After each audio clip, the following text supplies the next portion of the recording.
Yo, yeah. Geography of Ethiopian and the Horns. Kajo. Freshman course Geography Ethiopia fi and the Horn. Kajo. Chapter 1. Chapter 1 waa'ee maali taasisaa? Waa'ee introductionidha. Introduction hoggaa jiru waa'ee chapter 1 introduction isaa keessatti waa'ee section 1.1 keessatti jechuudha. Definition, scopes and themes of geography. Waa'ee kana taasisaa jechuudha. Waa'ee hiikkaasaa, waa'ee scopeidha, waa'ee themes of geographyidha jechuudha. Definition of geography. Hiikkaan geographyidha maali jechuudha. It is difficult to get a single acceptable definition to all geographers at all times and places. Konni ulfaata ja. It's difficult to get a single acceptable definition to all geographers. Warroota geography qoratan yookaan geographerootaan jechuudha. Hiikkaa singilii yookaan tokko kan nuuf hin jechuudha. Geography waan inni ta'e jechuudha. Ni ulfaata jechuudha. Isaanis all times yeroo hedduu fi akkasumatti illee iddoolee jechuudha. Because sababni isaa sababa lamaa jira. Sababa tokko maal jaa? Dynamic natures of the discipline. Dynamic nature of the discipline akkasuma turret the change in its scope and the methods of study dha. Dynamic hoggaa jennu wanna kun jijjiiramaadha. Uumamaan jechuudha. Uumamni kun jijjiiramaa dynamicdha. Dynamic hoggaa jennu it is moving yookaan continue haa ta'u jechuudha. Not standing or not static jechuudha. Dhaabbataa miti jechuudha. It is movable. Kanaafuu dhaabbataa miti jechuudha. Continue haa deemu jechuudha. Itti fufaadha jechuudha. Dynamic hoggaa jennu nature kun uumamaan deema yookaan jijjiiramaa deema jechuudha. Yeroon akkuma jijjiiramaa deemtu jechuudha. Discipline amala akkasiisan qaba jechuudha. Amala discipline jechuudha.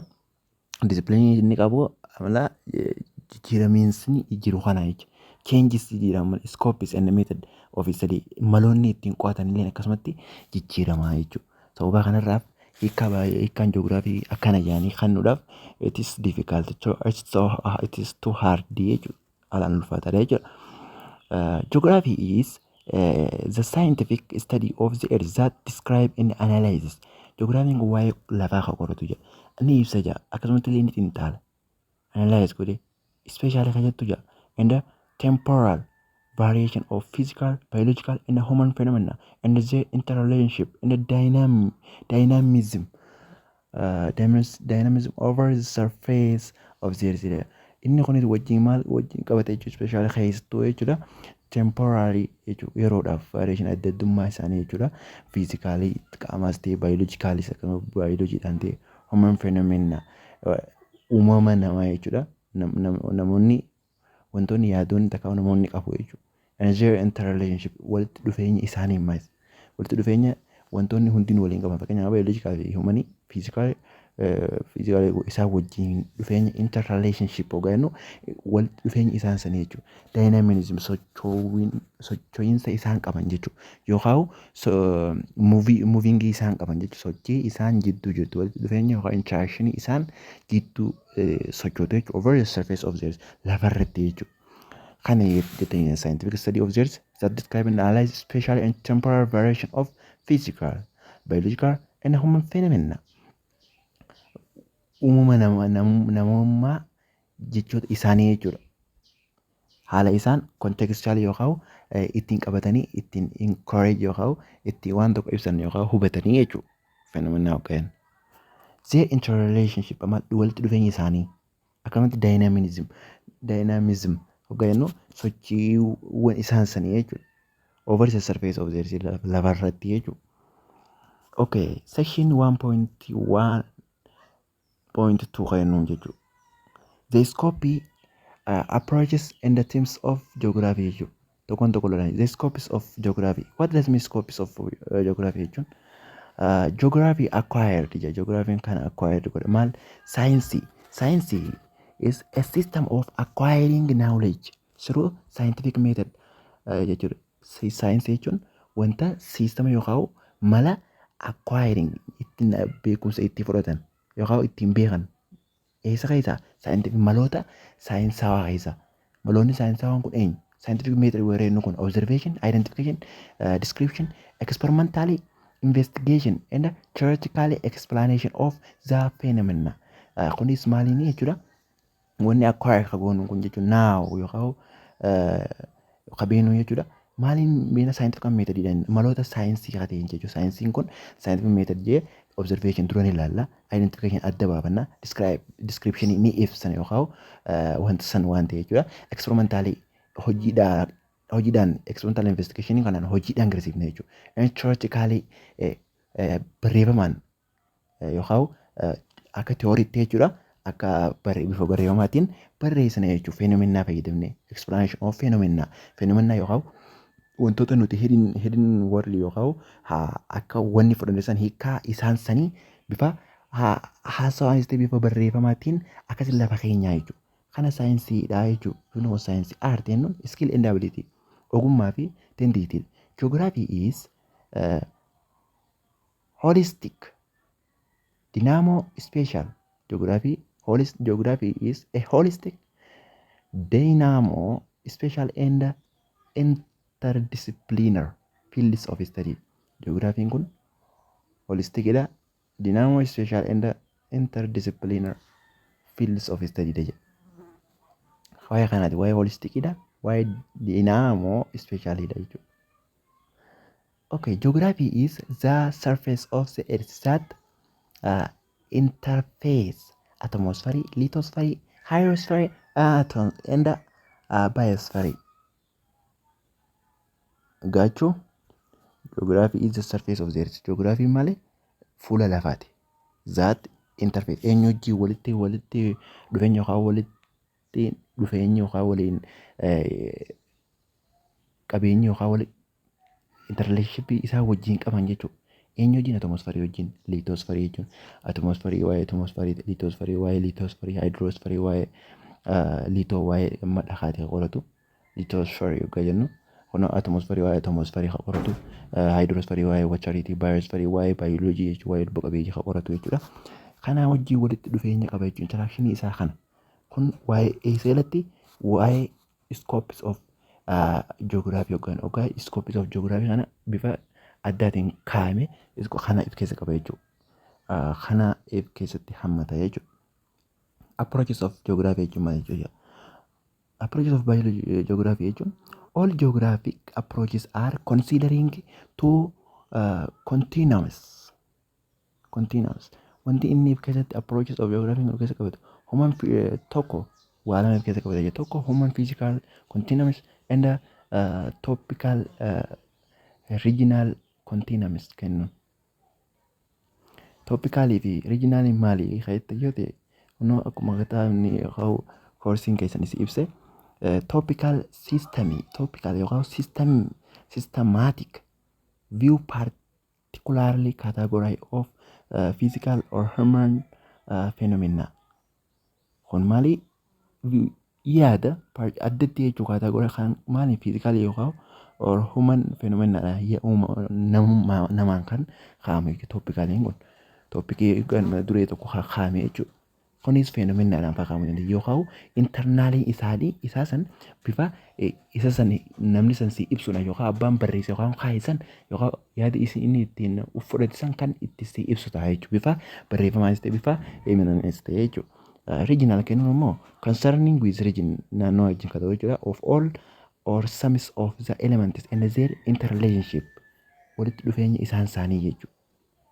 Naannoo isaanii sanii fi isaan isaanii miseensota isaan isaanii some elements and their interrelationship walitti dhufeenya isaanii.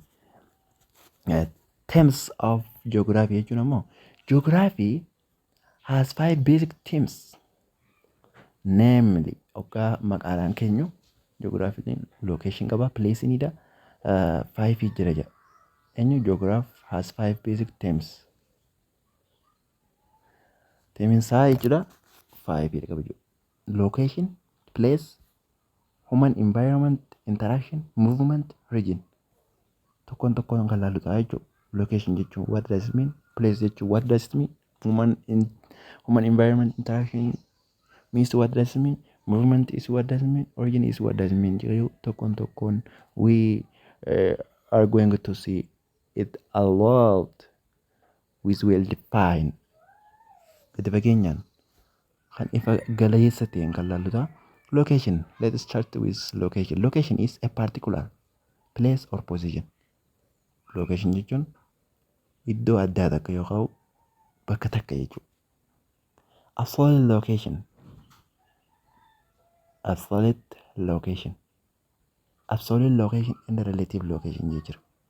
Argama dhugaatii fi argama birqabaa jedhanii jalqaba hawaasaa jedhamu irratti kabarattan kutaa gaditti jechuudha. It's not unfamiliar with everyone. You know it well. Not one big one hidden yookaan dhokatee miti namoonni hundinuu beektan jechuudha. Absolute location jechuun latitude and longitude of keessa qabata. Absolute location and relative location of keessa qabata. Location argama dhugaa argama birqabaa jechuudha. Na wittan jeen yaada.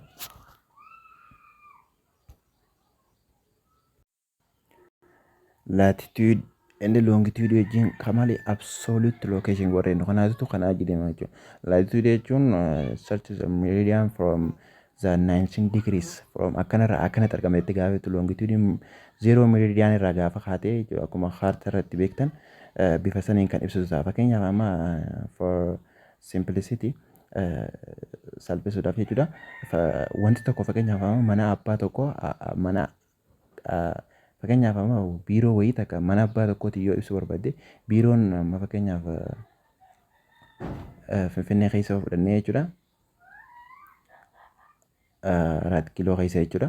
Finfinnee 4 kiiloo keessa fudhannee fakkeenyaaf biiroo guddoo jechuudha. Muummichi ministeeraa galu achi lookeeshinii gaafa nama biraatiif goonu 4 kiiloo irraa akkanatti jechuudha. Akkasitti fagaata gaafa jettu bifa saniin eenyu haa fudhatte wanni relative location keennuun kanarratti mana guddaadha.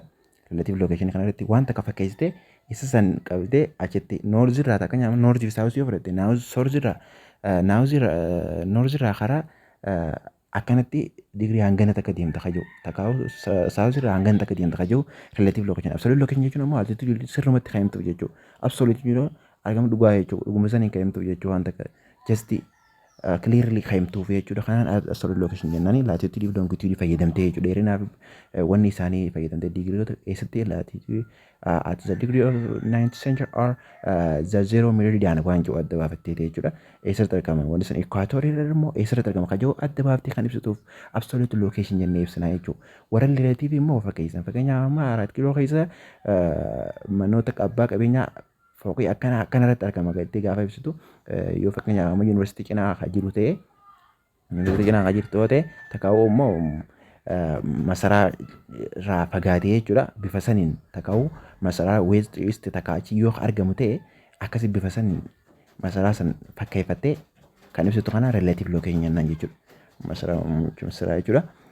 Bifa saniin fakkeeffattee ni haasa'uu dandeessanii jechuudha. Akkasii saniin relative location warra really irratti warra just himtasan maali absolute location jennee ibsama jechuudha. Kun this is just only for the location. Let's jump on the places. Place jechuun the physical or human aspects of a location. Akkasumatti illee physical qaamaan yookaan human yaada namaa jechuudha of location associated with toponym warreen toponym or name of place jechuudha. Toponym warreen yookaan name of place jechuudha. Toponym jechuun okay. Site yookaan description of the features of the place. Site jechuun description of the features of the place kan ittiin ibsitu jechuudha. Feature isaa keet gootee jechuudha. Haala isaa jechuudha. Contextually jechuudha. Galchitee ibsitee clearly jechuudha. With no doubt jechuudha. Shakkii takka malee kan ibsitu ta'a jechuudha. Situation haalota jiru yookaan environmental condition of the place haalota naannoo san jiran. Science place jennee kan yaamnu jechuudha. Each place in the world has its unique characteristics expressed in terms of landforms, hydrology, biogeography, pedology. Naannoo iddooleen takka illee addunyaan irra jiran jechuudha. Tokkoon isaanii yuunikii warra ta'anii jechuudha. Amaloota adda addaa qaban.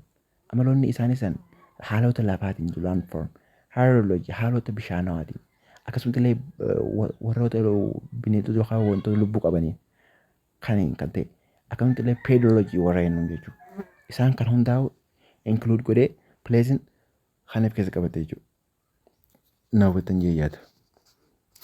Asitti hammattuu keessa kaa'aa hiikamu kun hiikaa isaan kanaati. Situation jechuun environmental condition of the place, condition of the place jechuudha. Haala naannoo san jiru, haala san akkam jira jechuudha. Site description of the features of the place. Akkamitti isin san fisheriinsi akkamii haalli isin jirtu san akkamii kayyoo. Toponymy warreen name of the place maqaalee isaanii jechuudha. Kana pileesiin kana jedhatama jechuudha. Human environmental interaction warreen sadaffarutti jechuudha. Human number 3 involves 3 distinct aspects wantoota sadii keessatti qabata jechuudha. Eenyu warra human environment interaction kennuun tokko dependency, adaptation, modification kennuun. Dependency jechuun the ways in which humans are dependent on nature for a living. Dependency'n karaa namni jechuudha. Namni hirkattummaa eenyurra qabaatuun uumamarra qabaatu. Maaliif jecha jiraachuuf jecha for a living jiraachuudhaaf. Okay? Adaptation warreen kun ammoo adapt yookaan baratu jechuudha. Related to how human modify themselves. Akkamitti namni if guddisan their lifestyle akkasumatti illee haala jiruu isaanii jiruuf jireenya isaanii jechuudha. And their behavior akkasumatti illee amaloota isaanii to live jiraachuudhaaf in a new environment with new challenges. Iddoolee haarii keessa naannoo yookaan iddoo haarii keessa akkasumatti illee wantoota isaan mudatan jechuudha. Mudannoolee haariyaa wajjin. Kun adaptation jennaan barmaata isaanii. Lifestyle how human modify themselves. Akkamitti wal barsiisan naannoo sana wajjin. Akkamitti wajjin jiraachuu danda'an. If addomesuu danda'an akkasumas illee adaptation qaban egaa adapti godhe namni tokko fakkeenyaaf jiru jireenya keessatti namni walirraa namni ni guddata ni dhalataa ni guddata ni du'a akkuma seera uumamaatti jechuudha. Kun uumama dhalachuun isaa maali? Kun walirmaati jechuun guddachuun is modify or adaptation hammatu jechuudha isa keessatti. Deeziin akkuma beekamu duuti kunis tokkuma jechuudha. Kana jechuun maali? Naannoo san haala naannoo sanii akka mishichuushin isa jiru yookaan condition ichi jiru maali haa jiru wajjin baree adapt godhee jechuudha. Baree kan jiruuf jireenya isaa ittiin gaggeeffatu jechuudha. Kana we call it adaptation related to how human modify themselves. Ifi isaanii akkamitti of guddisan their lifestyle jiruuf jireenya isaanii ta'u akkamitti their behavior amaloota isaanii to live jiraachuudhaaf in a new environment with new challenges. Jireenyatti wantoota gufuuwwan jiran jiruuf jireenya isaan mudatu jechuudha. Akkamitti naannoo haariyaa jiruuf jireenya haariyaa qabsoo isaan mudatu jechuudha. Rakkoowwan yookaan challenge isaan mudatu sanii wajjin akkamitti akka adapt godhan yookaan wal baran kan if jalatamu ta'a jechuudha. Human environmental interaction kennuun walitti interaction akkuma hiikkisaa kannu walitti dhufeenya isaan sanii modification yookaan modification allowed human to conquer the world for their comfortable living.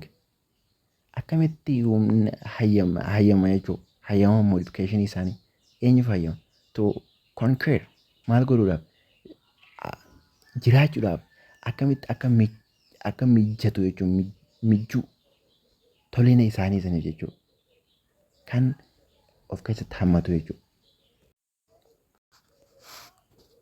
Conquer mo'anii jechuudha. Haala isaan ittiin jiruuf jireenya isaanii ittiin mo'atanii jechuudha. Kana modification jecha movement is entail the physical movement of living things.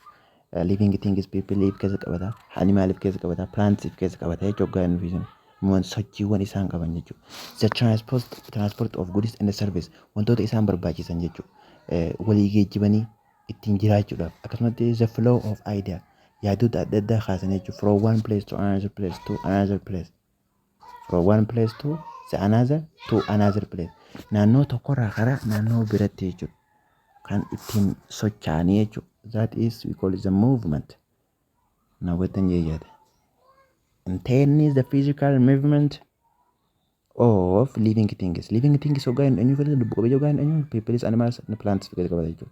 The transport of goods and service and the flow of idea from one place to another place. Kan argisiisa qaba. From one place on the earth to another place. Lafuma tanarra beekadhaadha. Because it's the earth kan nun jechuudha. Okay, let's jump on fifth region kan nun jechuudha. It could be ta'uu qabdi eenyu region maal ta'uu qabdi formal region and functional or nodal region. The left one is nothing. Okay, 5 formal region and functional or nodal region. Formal region were known categorized by homogeneity were known yookaan distinctive homogeneity yookaan distinctive in certain phenomena kennuun soil temperature rainfall yookaan precipitation kennuun jechuudha or other cultural element like language religion economy. Formal region jennaan describe one homogeneity or distinctive in certain phenomena soil. Wantoota adda formal region warreen lafummaa lafaa isaa temperature isaa cultural element of like language cultural isaanii jechuudha. Afaanota isaanii economy isaanii jechuudha. Functional or nodal region warreen nun ammoo characterized by functional of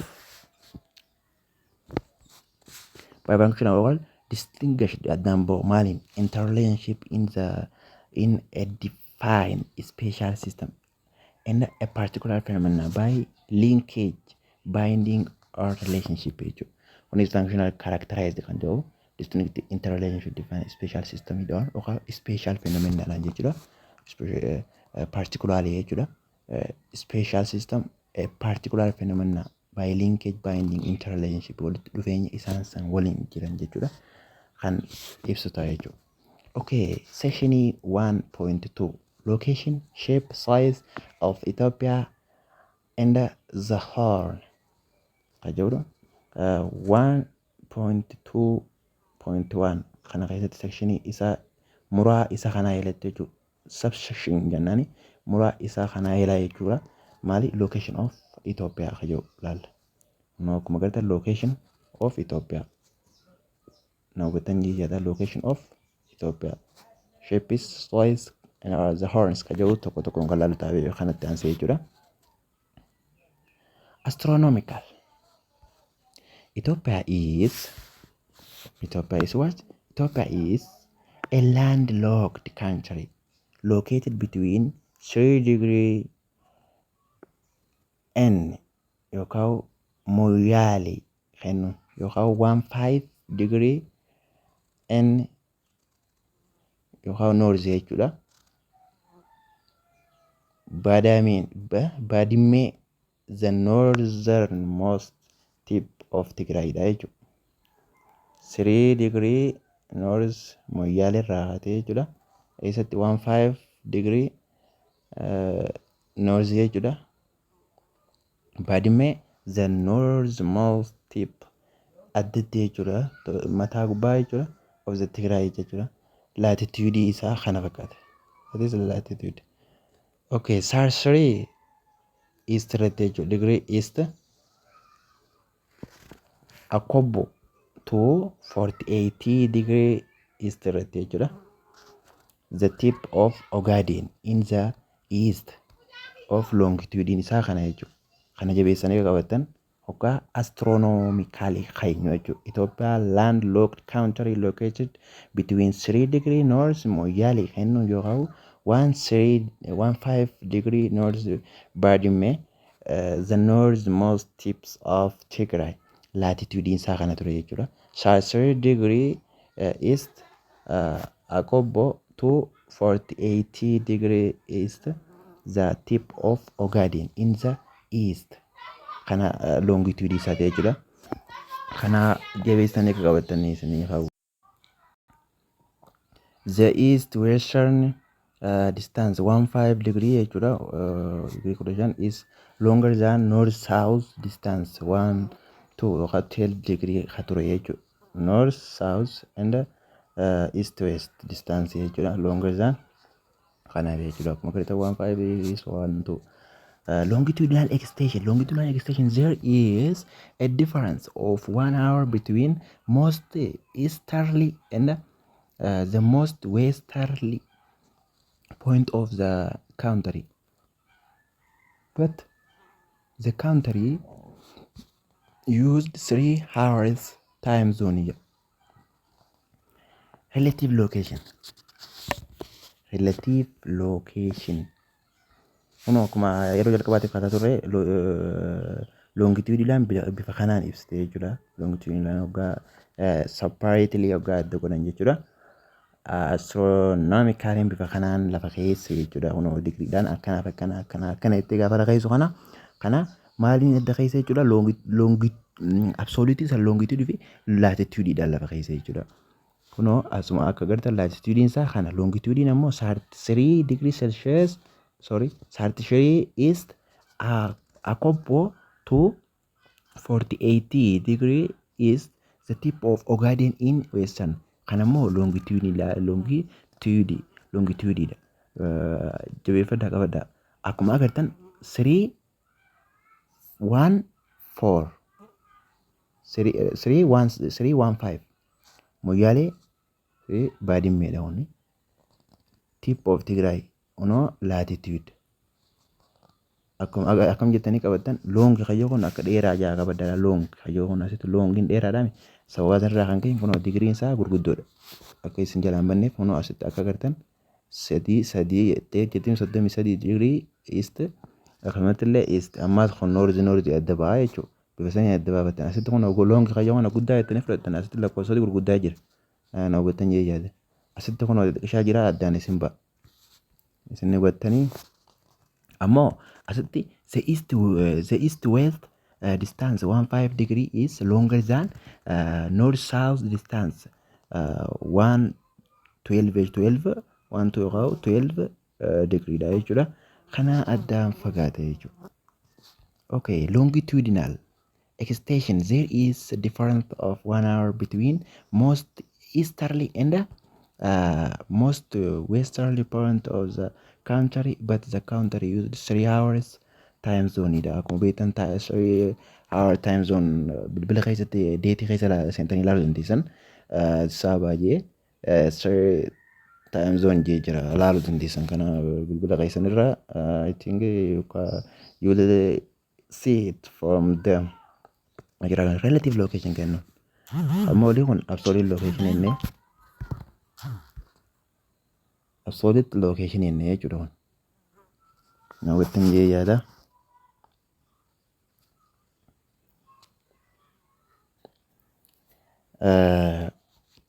Relative location in ammoo qawlii absolute location clearly himneef jechuudha. Bakka kana inni clearly himneef kana ammoo relative location wal bira fakkeessinee ibsinaaf. Look at it. Express the location of a country or place with reference. Look at it. Reference to the location of other or country or vicinal land masses or water bodies. Qaamota lafaa yookaan bishaanota kana bakka takka qabannee akkas goonee wal bira qabnee ibsina. Kana relative location jenna. Reference place jedhamu akkuma agartan. Wanta qacaraa kana hangachiitti jennee gaafa ibsitinu kanaan relative location jennee. Kaan ammoo clearly gaafa himnu absolute sanii jechuudha. Latitude fi longitude isaa sirriitti clearly himnaaf jechuudha. Kana fakkaata.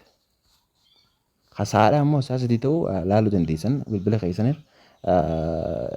date time jee jira. Bilbila setting keessa jechuudha. Time yeroo kaa'atan you can see it from them. Okay, let's move on. The implication of location of Ethiopia area. Implication of location of Ethiopia area. Mal climate power, social culture, Climate jechuun between equator and the center implies that maal agarsiisa kuni a country has a tropical climate or latitudinal extension but modified by its latitudinal variation. Kanas modified goote jedha. Equator irra argamtu walqixa kan jechuun center implies that the country has tropical climate or latitude extension. Climate isii gaafa laallu jechuudha. Qilleensa baramaa qajaaniin jechuudha karaa biraatiin but modified by its altitude variation. Location of India Ocean,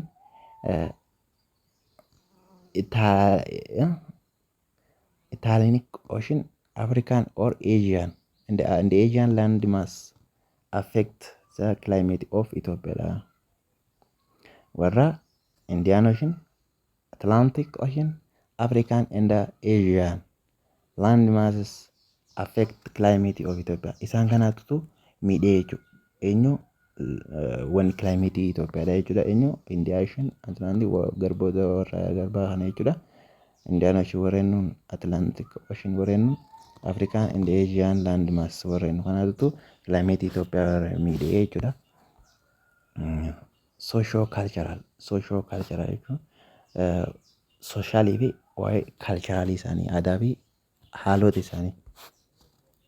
Christianity, Islam, Judaism due to its proximity to the Middle East jechuudha. Kiristaana, Muslima warra Judaismidha jechuudha due to proximity of the Middle East jechuudha. Ethiopia shares linguistic and cultural relationship with neighbors. Itoophiyaan waliif dabarsitee walitti dhufeenya afaanii aadaaleedha warroota ollaatii wajjin jechuudha. Kan ammoo soosho kaalcharaa jennee ibsina jechuudha. Political warreen political. The political history of Ethiopia has been considerable influenced by political Itoophiyaadha jechuudha. Histiriin political Itoophiyaadha kanaan kakaa ture jechuudha. Tokkoffaa geopolitical consideration of superpower. Warra geopolitical consideration of superpower adjacent to Red Sea or a major global trade route warreen. The Middle East geopolitical paradigms. Jiin kun asitti silentidha. Paradigms jettanii dubbiftan jechuudha. Paradigms. Middle East geopolitical paradigms. G is silent on here. Silentidha. Sadeen kanaan jechuudha.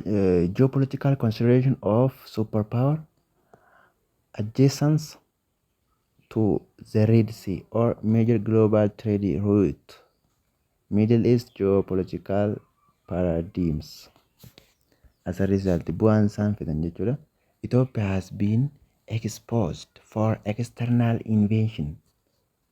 Akka Itoophiyaan warra walitti bu'iinsa keessaa jechuudha. Kanaaf akka taasiftee jechuudha. Kanaan deemuun siidhaa histiriin sii but amma garuu remains free for external domination. Alarraa immoo free taatee jira. 1.22 size of Ethiopia ka jiru yeroo dhufu kan laallu ta'a. Kanaafuu galatooma is enough for today. Have a wonderful time. Yeroo gaarii qabaadhaa. Thank you so much.